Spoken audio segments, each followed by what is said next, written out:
some comment about that, and that's when the light bulb went on for me, that it's really difficult with all of the programs, all of the needs in the Hawaiian community to expect only OHA's budget would be used for that. And then I see the OHA, the legislature now introduces a bill that says $3 million a year should be allocated from, they didn't specifically say the OHA budget, but the Public Lands Trust bill for Kaho'olawe. I mean, here we're giving $3 million to DHHL, right, for a few years more anyway, and now we're going to go give $3 million to Kaho'olawe. What does that then leave us? But again, I think they don't fully understand. So my bottom line is partnerships. It's let us move to include in our legislative agenda specific actions to make things better for the homeless, to figure out what we want in education and in health, and to holomua. And I am always willing to come and kokua with that. I'm not smart on everything, but I consult with people, and I can bring what mana'o I have and help in any way that I can. But I'm here to ask if the trustees and the staff could please kokua in that regard. Mahalo, Chair. Thank you so much. Mahalo. Thank you for staying within the time. It was still like 20 bucks. Good job. Can I reserve that? Cut it, quick, save it. She wants to bank it. Okay, trustees, under new business, we're going to move B to A. I think because Jocelyn wants to first start with the legislative positioning matrix first, right? Oh, okay. Hold on, I was misinformed.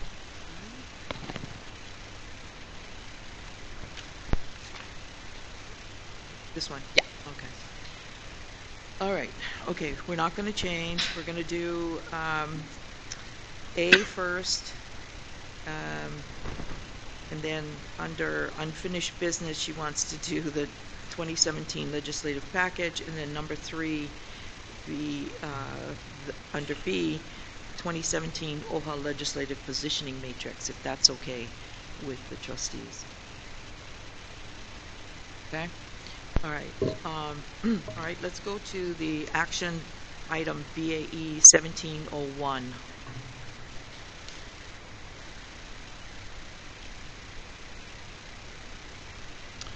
Hello, good morning, Chair and trustees.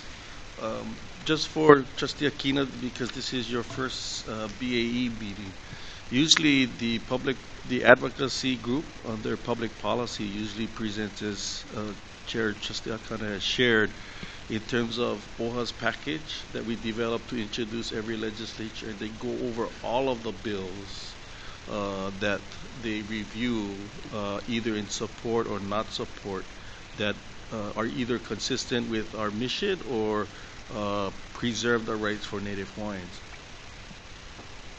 And so we have a team, and I'd like to call up Jocelyn Doan. She's the public policy manager, as well as Wayne Tanaka, who will be assisting her today as the public policy advocate.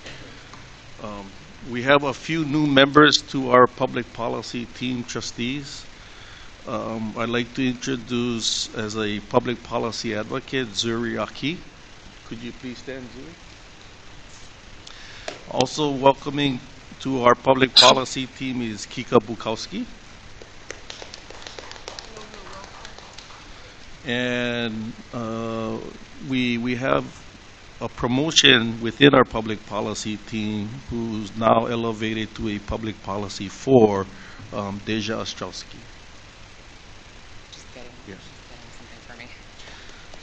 So basically, Trustee, we'll go through the action item, and then as Trustee Akana shared, we'll go through the legislative package, and then finally the OHA package.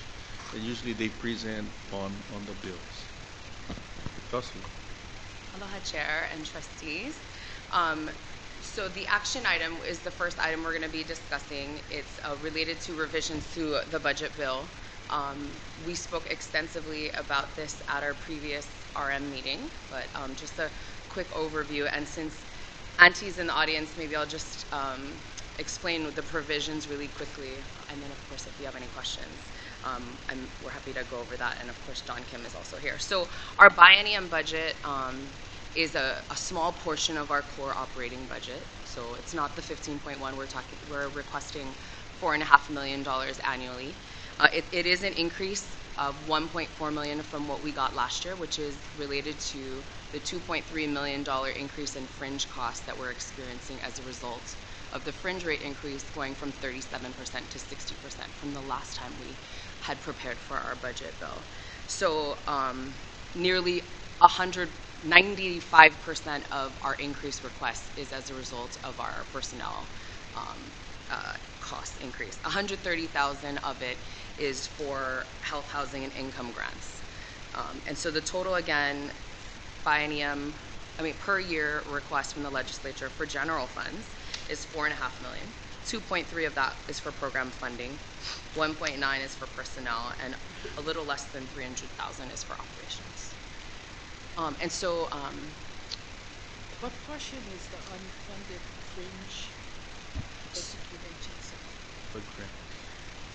so the way that our fringe cost is calculated is a little complicated because for the portion of general funds that we receive, the state budgets automatically through BNF, the correlated fringe rate increase. So if we were to look at what we got in general funds last year, if we didn't receive an increase for personnel, we would be facing a $2.3 million increase in fringe. So what we've done is we've asked for $1.4 million more from last year for specifically personnel to help cover the fringe. The reason why it's not the entire amount, again, is because for every dollar in general funds we get, the correlated fringe cost, which is 60 cents on the dollar at this point, is covered automatically by BNF. I have a question. The fringe that the state covers is not for all positions. How many positions are there that is covered? And So of the 179 approved positions, 62 of our positions are in part covered by general funds. and those positions are not, are they supervisory positions or lower? I would have to ask John Kim. They're secretaries, right? Secretaries are part of that. It's actually changed over time, which positions is covered, so I'd have to ask John Kim to come, our acting CFO, to come and help me with that question. The reason I'm asking, Jocelyn, is, you know, you were at the legislature at the Yes. first budget hearing, Yes, and they were concerned about the fringe right. that they were being asked to pay for the higher salaries. So they made comments about that. So that's why I'm asking, you know, what positions are we talking about Aloha, that are covered? Madam Chair. Morning. The 62 positions that the general fund covers have not changed since the last biennium. They're a mixture from different programs. Actually, 5 of the 62 position is from DOT. 36 of the 62 comes from the support services, and the remaining 20 positions comes from beneficiary areas. So they're not from one particular PAYA, they're spread across the organization. Are any of these supervisory positions? They're a mixture of supervisory position, executive position, and they also include admin support as well. Okay, thank you. Kelly? Madam Chair, I have a question. Jocelyn, thank you for your presentation. I support this budget bill and wish you the best, and we'll be very glad to input and help in any way to pass it. I have a couple of questions in terms of our strategies. As you know, the ERS is something that's a moving target for us, and right now the actuarial valuation of that has changed to some extent, and there's a bill. You are probably tracking it, HB 1061 and SB 297. 927, excuse me. And that will call for a 2017-2018 fiscal year increase of the employer fringe benefit from 60% to 67.5%. And that's going to impact OHA with at least $1 million in fringe benefits. It'll also change our financial statements. Now, as this kind of legislation is going through, what are your strategies for dealing with this? I think one strategy for us is, as a board, we want to make sure that our financials take this into consideration in advance. But are there some legislative strategies? Are you working with any legislators on this and so forth? Thank you for the question, Trustee. So we generally would not be commenting on the fringe rate increase legislation, primarily because we understand that the state as a whole, of which we are a very tiny part of, is dealing with a massive unfunded liability issue as a result of miscalculation maybe of the amount of employees that would eventually be employed by the state and how long people would live, etc. And so we don't purport to understand the state's kuleana with regards to Sure. that. And so we wouldn't comment on that. Okay. And I think the bottom line for our agency, and I also don't know how persuasive our voice would be in that space, because the state has to figure out how they're going to pay for these benefits somehow. And again, I think we're such a small portion of, our impact is large for us, but in terms of what the state's dealing with, Right. I mean, super minor. And yes, you are correct. Our voice weighing in on what the state does about ERS is a very small voice. I'm just suggesting that possibly the fact that our budget is impacted by what the state has to do for the ERS gives us a very good argument, rather than coming to the state saying we're begging for more money. We're dealing with a problem the state has. Right. And so this budget is actually, as you point out, 90% in terms of dealing with the fringe. Right. Something the state has a duty to deal with. So yes, absolutely. With regards to our bill specifically, what we are saying to legislators when we talk to them about why we're asking for more money is that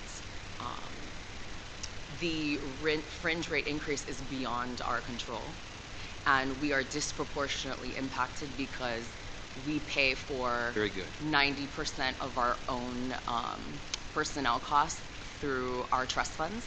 And so we're disproportionately affected than more affected than other state agencies. So absolutely. Very good. Sorry, I was referring to if we were commenting on the other two bills you mentioned, which we are not. Now, at the January 5th Ways and Means Committee, we ran into some turbulence there. And I'd like to take Chair's question to a more general level. Some of the legislators put up some roadblocks to passing our budget bill, namely what Chair mentioned, high salaries that they cited in the organization. Number 2, high fees for contractors and consultants. And number 3, the diminishing expenditures for beneficiary programs. Either you, Jocelyn, or maybe Kapuana could answer.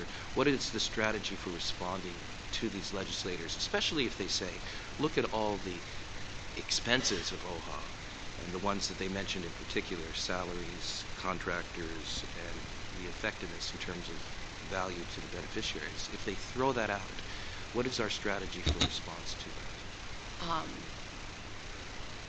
So I did not hear a legislator at that hearing complain about high salaries or high fees of our contractors, but I could appreciate if that was said at some point. I do not recollect that being said there. There were some challenges that I recall specifically, and those that came from our Ways and Means Committee chair, we responded to, we just responded to last week.